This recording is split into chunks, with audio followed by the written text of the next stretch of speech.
السلام عليكم. الفيديو ده اعتبروه نصيحة لله علشان ما تغلطوش غلطتي. من فترة كبيرة فقدت تليفوني وعليه كل الصور والذكريات اللي اتعملت في فترة معينة من حياتي. كنت حزين حزن تقيل، ولما جبت تليفون جديد عملت احسن حركة في حياتي في تاريخ مسك لاي تليفون. الابليكيشن اللي انقذني وخلاني مش شايل اي هم في اي وقت. الابليكيشن ده تبع شركة جوجل نفسها، فانا ما بعملوش اعلان، انا بحاول افيد على قد ما اقدر. في اي وقت اصور اي صوره اي فيديو في اي لحظه من عمري، حتى لو واخد الصور دي من حد، الابلكيشن ده بيحافظ عليها. هحط لكم اللينك في الكومنتس تحت علشان ما تنزلوش لا نسخ مضروبه او مزوره فتسرق صوركم. خلي بالكم، هحط لكم لينك مباشر للتنزيل من جوجل بلاي نفسها. اول ما تفتح الابلكيشن بيديك 15 جيجا مجاني عادي فري، ودول صدقوني ممكن يخلصوا في فيديوهين 3 ينتهوا خالص. فالابلكيشن بقى مديك مساحه مدفوعه بتراب الفلوس، يعتبر ممكن تاخد 100 جيجا كامله بكام؟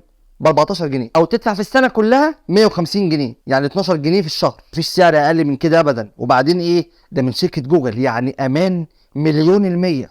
فنصيحه والله، نزلوا الابلكيشن علشان فعلا هيفرق معاكم، واشتروا مساحه كبيره وادفعوا سنوي علشان تريحوا دماغكم. حلو انك بتخلي الابلكيشن يعمل نسخه احتياطيه من اي حاجه تحط على التليفون، اي فولدر، صور، فيديوهات، افلام، اي حاجه من اي ابلكيشن تاني، من اي مكان، سناب شات، انستجرام، تويتر، اي حاجه، يقدر يعمل منها نسخه احتياطيه، نسخه اصليه، ما يقللش في اي جوده، يرفعها زي ما هي بالظبط تلقائي بدون ما انت تتدخل في اي حاجه. تليفونك موجود بيعمل باك اب لاي حاجه تحط على التليفون، جديده او قديمه. انا في الاول اشتريت 100، بعد كده 200، بعد كده اشتريت 2 تيرا بقى، ريحت دماغي واتملى منهم كمان 600. انا مطمن بقى، برفع وبحط وبنزل وبصور باي حاجه في اي وقت، ومش خايف اي حاجه تضيع. والحلو انك تقدر تفتح الابلكيشن ده على اي تليفون في اي مكان، او على لابتوب، او على جهاز كمبيوتر تاني في اي وقت، تلاقي كل حاجه عليه محفوظه. ففعلا الابلكيشن هيريحكم وهيفيدكم وهيحافظ على كل ذكرياتكم. نزلوه واستفادوا، وما تضيعوش ذكرياتكم في لحظه زي ما حصل معايا، او زي ما حصل مع حد فيكم قبل كده. خلاص كفايه. وده الحلو بقى، ان لو لا قدر الله تليفوناتكم اتسرقت او باظت او اترمت او ايا كان، مش خايف على اي حاجه تضيع. تفتح الابلكيشن في اي تليفون تاني في اي مكان تاني، وتلاقي كل حاجه عليه زي ما هي، تلاقي اخر حاجه مرفوعه من 5 ثواني. تقدر طبعا تقفل الابلكيشن ده في الموبايل اللي اتسرق، تمسح كل اللي عليه في الموبايل اللي مسروق بس مش عندك انت. وممكن تعمل حركه خبيثه، تخلي الاكونت بتاعك مفتوح في تليفونك اللي اتسرق، اي صوره او فيديو هو يصوره هتظهر عندك انت في الاكونت، تقدر بس ساعتها تعرف مين واخد التليفون والمكان بتاعه كمان. والموضوع ده هيفيد قوي الناس اللي ما عندهمش مساحه دايما على التليفون، دايما تليفوناتهم مليانه ومساحتهم مليانه ومش عارفين يعملوا ايه. تقدر ترفع بسهوله على الابلكيشن، تقول له امسح اللي انت عملت منه نسخه، وهو من نفسه بيمسح اللي عمل له نسخه بس، ويفضل لك المساحه على التليفون عادي. نصيحه اخويه بقى،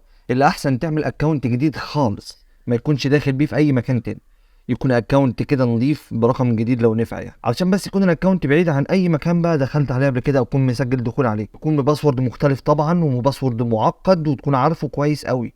هيفرق معاك بعد كده، ان لو حصل حاجه لا قدر الله، اكونتات اتهكرت، تليفونات اتسرقت، الاكونت ده كنت داخل بيه على اي ابلكيشن تاني، الابلكيشن دوت تم تهكيره او تسريب معلوماته، كده كده انت في الامان لانك عامل اكونت جديد خالص. يفضل طبعا يكون برقم تليفون جديد اصلا، تشتري له خط مخصص ليه، علشان بس تكون الصور بتاعتك والفيديوهات كلها في امان، مبقاش في اي حاجه جانبيه تبوظها. اللينك في الكومنتات عشان ما تنزلوش اي نسخه مضروبه او مزوره تتبهدلوا والداتا بتاعتكم تضيع. ربنا يستر عليكم.